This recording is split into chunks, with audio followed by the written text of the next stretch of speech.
Good day, viewers. My name is Dr. Muhammad Mustapha from the Department of English, Nasarawa State University, Kefi, Nigeria. The topic of this discussion is rudiments of composition.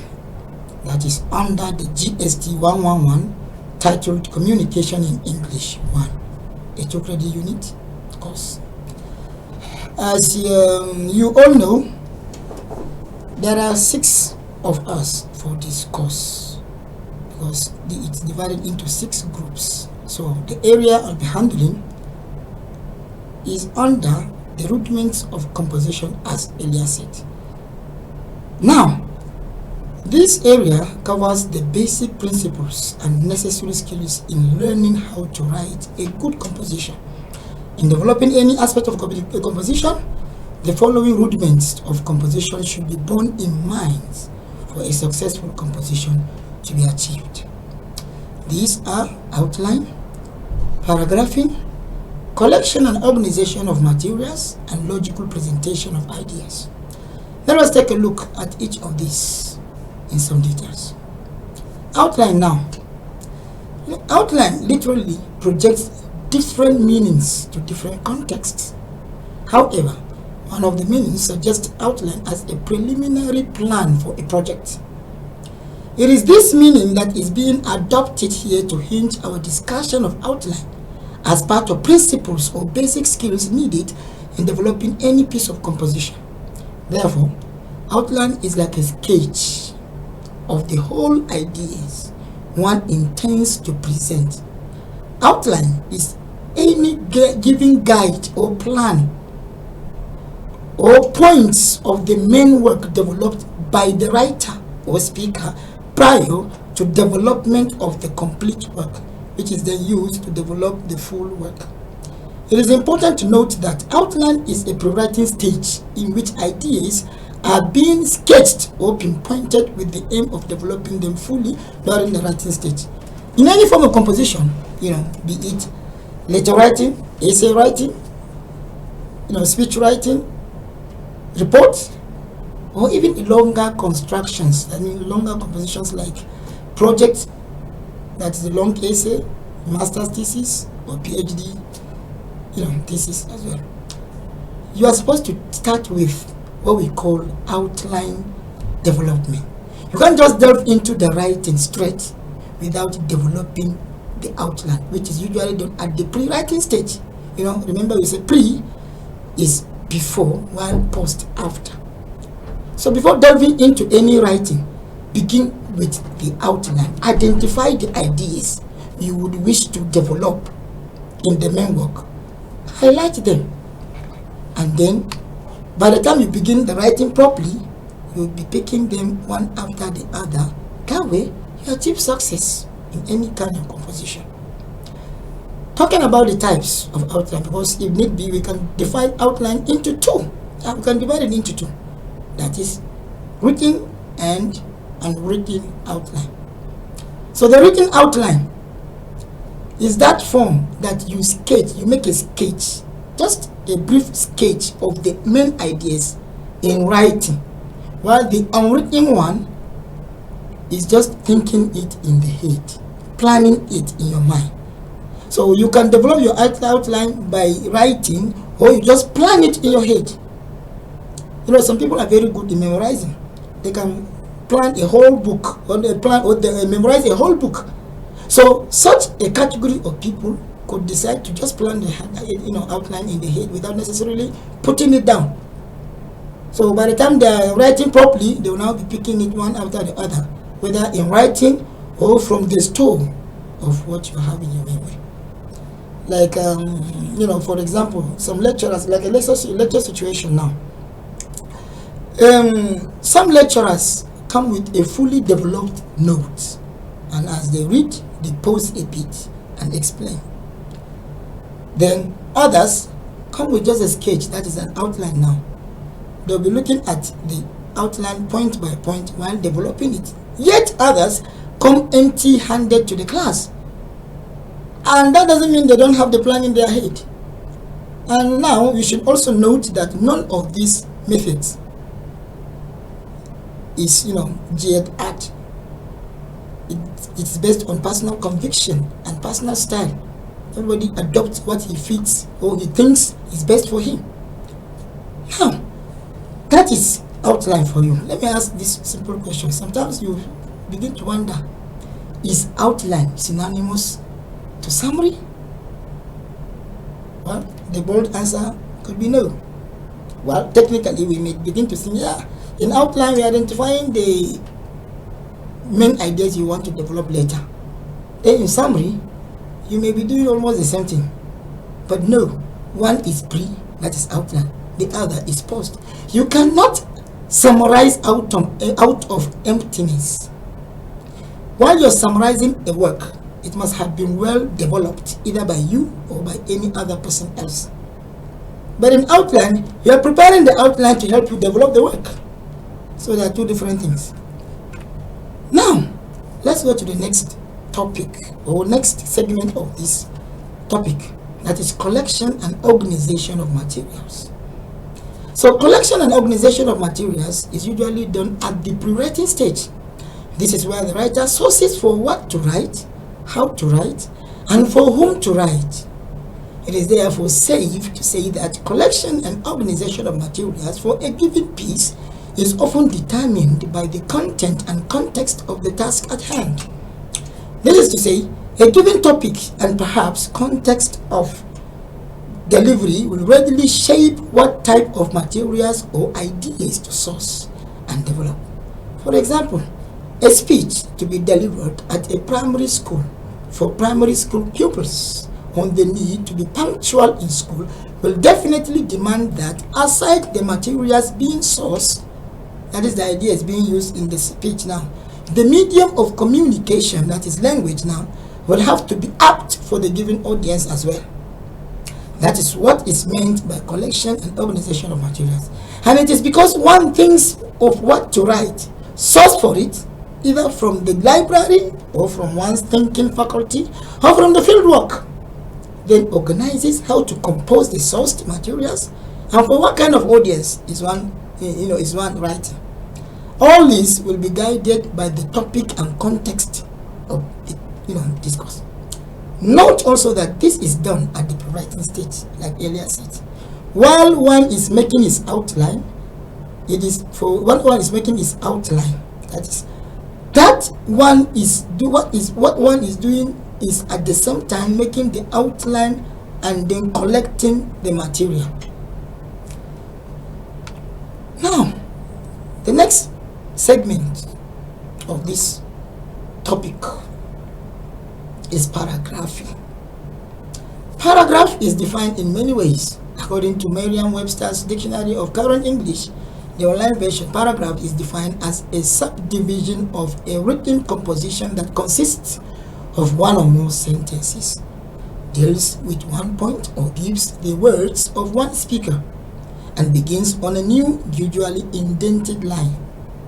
The Cambridge Advanced Learners Dictionary and Thesaurus online version now, it is for this one, it is given as a short part of a text consisting of at least one sentence and beginning on a new line. It is usually, it usually deals with a single event. That is paragraph now. Paragraph usually deals with a single event or description or idea. Paragraph is therefore developed based on shifts in ideas rather than this number of sentences they are in. So you can have a paragraph of one sentence, because if you're very good at developing sentences where you can manage compound complex sentences, you can have a whole paragraph written in just one sentence, but that is not easy to be managed. But paragraphs usually runs into sentences, so you can decide. Now let's look at types of paragraphs or divisions of paragraph. The paragraph is divided into three. We have the opening paragraph, the supporting paragraph, and the closing paragraph. Now, The opening paragraph is usually a solo paragraph that opens up the talk with the target or main idea of the topic, which is usually called the topic sentence. The topic sentence is the salient point of the whole work. What we mean by salient point is that the main gist of the entire composition. Now, opening paragraph is the starting point that opens the talk, and it is usually a solo paragraph, that is just one, and it usually contains what? The topic sentence. The supporting paragraph, this may be solo, but usually it goes beyond that, depending on the length of the composition. This is the paragraph that gives supporting opinions or supporting ideas to the main one. Now, the last one, which is the closing paragraph. On the closing paragraph, it is usually supposed to be solo because you are closing the main talk now. You're supposed to end the paragraph, the whole composition with the last paragraph. But sometimes closing paragraph does not answer the question of last paragraph, because some closing paragraphs may run into two or even more in some situations. But what is worth noting in this aspect is that in closing paragraph, no fresh ideas are usually expected, because what we need here is reiteration, rounding off points. You're like summarizing statements, summarizing everything you have said, bringing the high point of what you say as a way of reiteration to close your paragraph, to close your whole composition. That is that for paragraph and its divisions. Sometimes also, just like we said, every paragraph represents an idea, and every idea developed therein should be exhausted in one paragraph before moving to the next. If, however, a paragraph becomes too wordy or too lengthy on same idea, the writer is at liberty to break the paragraph using appropriate paragraph linkers to join the idea so as to achieve organic unity. Such paragraph linkers include the following discourse markers, and they are: 1. Additive linkers. These are some discourse paragraphing markers or linkers used to introduce additional information on same or related idea from the preceding paragraph to the succeeding one. Now, when you are introducing your paragraph, you are supposed to use some of these linkers. There are 5. And the first one here is an additive linker, from the word link, add. So it's used when you want to introduce additional information to the one earlier mentioned. And some of it, some of these linkers are those adjuncts or adverbials, or some phrases like further, furthermore, moreover, more so, also, in addition, additionally, again, in the same vein, in the same manner, in a related development, etc. Then the next linker, we have adversary or converse linkers. These are linkers introduced in paragraphs to show or communicate converse or opposing point of views. When you want to give contrary opinion to what has been stated earlier, then you use some of these linkers. Examples of these linkers include however, nevertheless, nonetheless, notwithstanding, conversely, though, although, but, yet, contrastively, contrastingly, by way of contrast, in a contrary manner, contrary to dash, regardless of dash, irrespective of dash, despite dash, in spite of dash, etc. Then resultant linkers, from the results now. These linkers are introduced in paragraphs to show resultant statements, or to show ideas, that is, statements or ideas that spring up as a result of what has been raised or discussed or stated in the preceding paragraphs.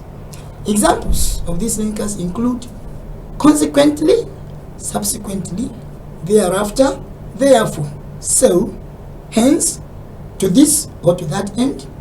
As a result, thus, due to dash, as such, in this way or in this manner, for this reason, for this purpose or for that purpose, consequent upon this or consequent upon that, on account of that or on account of dash, for the purpose of dash, because of dash, for the sake of dash, in the interest of dash, on the heels of dash, by this or by that development, eventually, by and by, in the end, finally, at last, lastly, there and then, instantly, immediately, etc.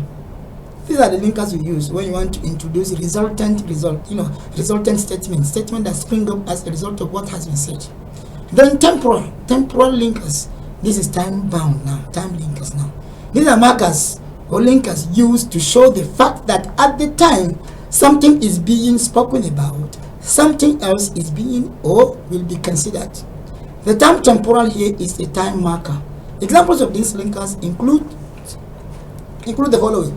We have meanwhile, temporarily, permanently, momentarily, at this juncture, at this or at that time, in the interim, meantime, in the meantime, for the time being, at the moment, at this or at that moment, when, while this is being considered, etc. Then the last one now, which is what? Numeric linker. This is number marker now. These are number markers used as paragraph linkers to indicate or present idea in numeric term, showing the generality or otherwise the idea about to be presented is, or indicating the frequency the about to be presented idea occurs. Examples of these linkers include generally, mostly, most frequently or frequently, by and large, in many ways, more often than not, oftentimes, all the time, sometimes, usually, with few exceptions, for the most part, always, occasionally, etc. These are the paragraph linkers now that we use usually to introduce our talk or to link one paragraph with the other.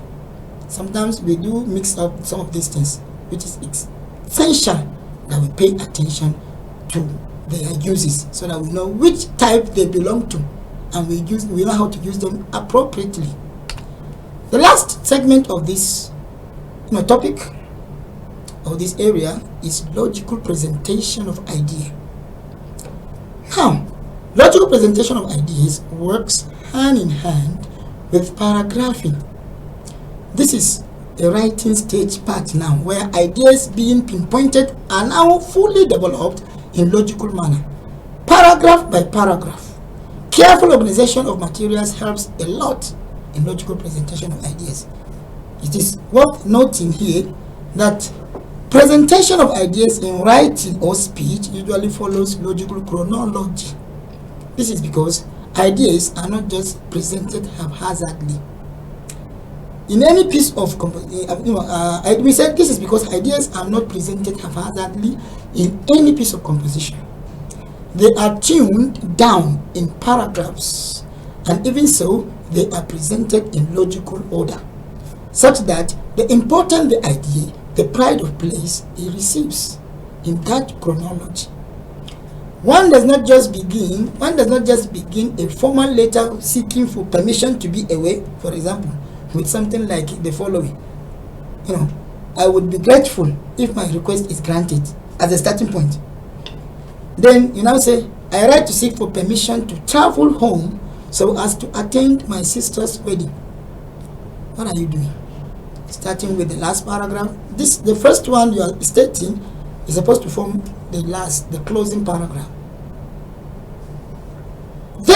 There is definitely no chronology here, and so cohesion is lost because the letter seems to start with. The letter seems to start with the closing paragraph instead of the opening one. So ideas now are supposed to be harmonized and presented paragraph by paragraph and in logical manner. In conclusion, one should note also that, just like we said earlier, collection and organization of materials is worked hand in hand with outline. Now we should also bear in mind that logical presentation of ideas works hand in hand with paragraphing. Thank you very much, viewers.